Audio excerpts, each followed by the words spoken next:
Maybe a bit of a lag pulling out there. I just pulled out onto a roundabout where you've got to nip out quickly into the flare of traffic, and I have to say there was a bit of a lag. I will try that again now. 40 miles an hour, kick down.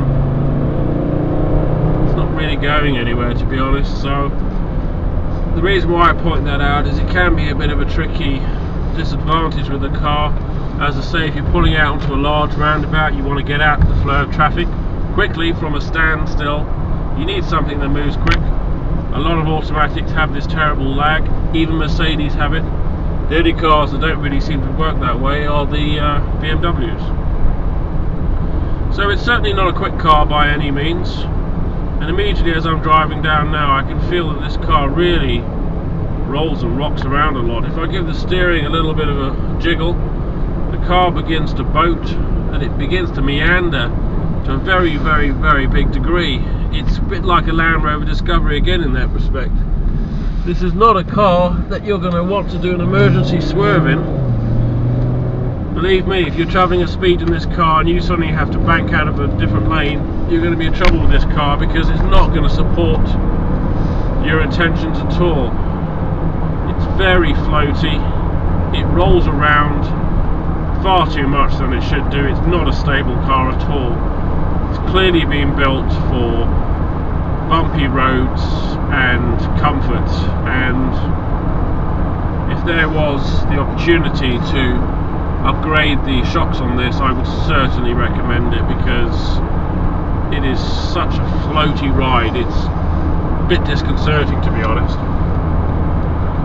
I wonder how car manufacturers expect the general public, the customers, the drivers, to handle cars that boat around so much. If you're doing 70 miles an hour down a motorway and you suddenly have to swerve lane because the car in front of you brakes, are you going to be able to maneuver this car from one lane to another at speed?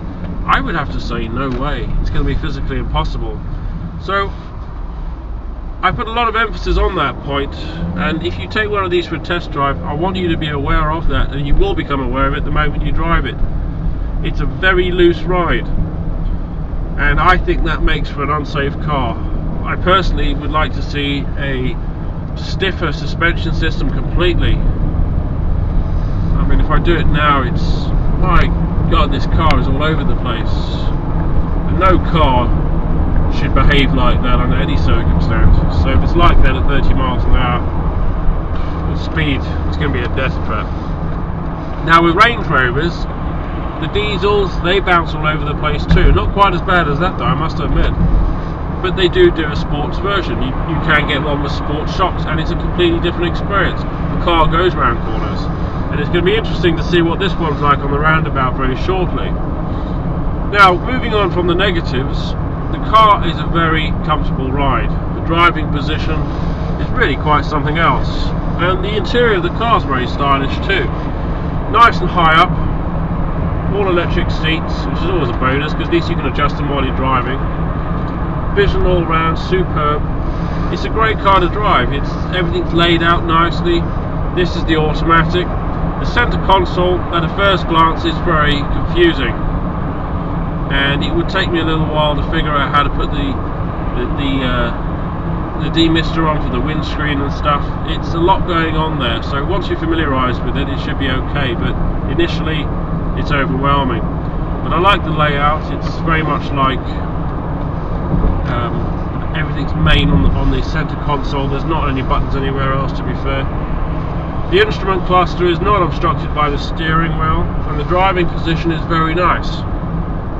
It seems to fit quite well.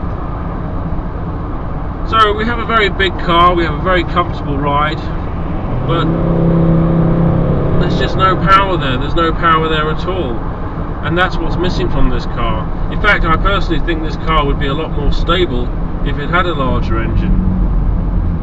I'll do a 0 to 60 test in a moment to demonstrate just how lacking in power this car is. Okay, we're going to have a 0 to 60 test. The conditions are dry. 3, 2, 1, 0.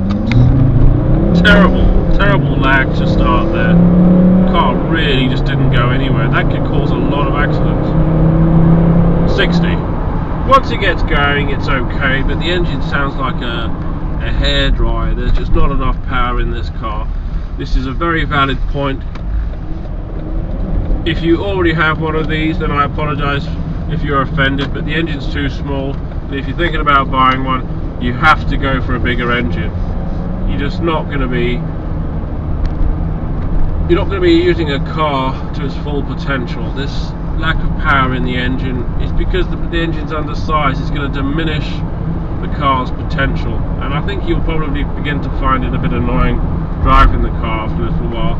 It's not only pulling out from standstills into roundabouts and the flow of traffic, etc., etc.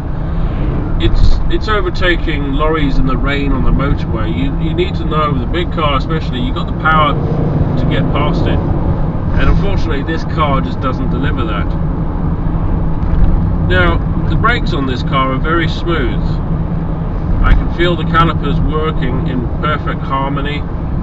Everything's synchronized lovely, and I do have the opportunity to apply a gradual brake pressure, which is always a good thing. But if I have to be critical about the brakes in any way, the whole hydraulic system mechanism feels light, and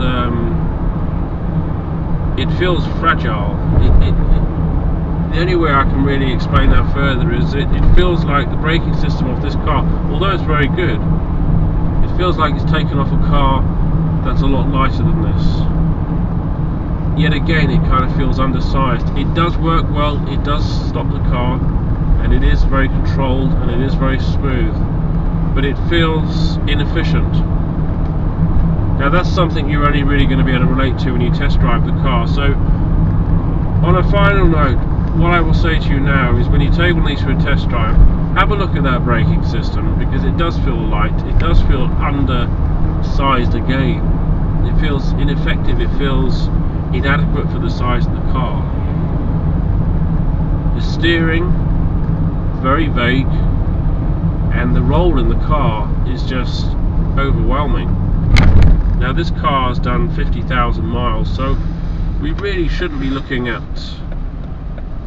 worn anti-roll bar links and bushes underneath the car. It shouldn't be at that stage already. Now as I go around the roundabout, we really begin to see how the front wheel drive backfires on this car. I'm not going fast now, and I can really feel the front wheels pulling the steering back, ready to snap it out of my hand. And if I go around this final corner now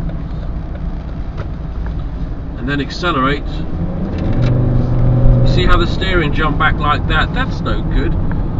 You know, I like to feel I'm in control of the steering wheel. How am I in control of the steering wheel if the torque steer on a corner is so strong like that the steering wheel will snap back into position? It's not a safe car, this, and it's surprising, because being a Volvo, you would come to expect a level of security. Now the security may be there in the crush zones and the airbags and the safety bars on the sides, etc., etc. But the car itself is not physically safe to drive, and this is the same for a lot of Volvos. Even the Volvo estates, they shake and roll around all over the place. So I hope you've taken what I've said into consideration here, and when you do take one for a test drive, concentrate on those points that I've highlighted, because for me personally, if I had to drive this every day, I would be very aware of these points, and I would find them negative and, to be fair, a little bit disconcerting. Apart from what I've highlighted, this is a very nice car to drive in many ways, and it does have a lot of good points, but there are some negative points which I think you should be aware of, and I hope I've been of assistance to you if you're thinking about buying one of these.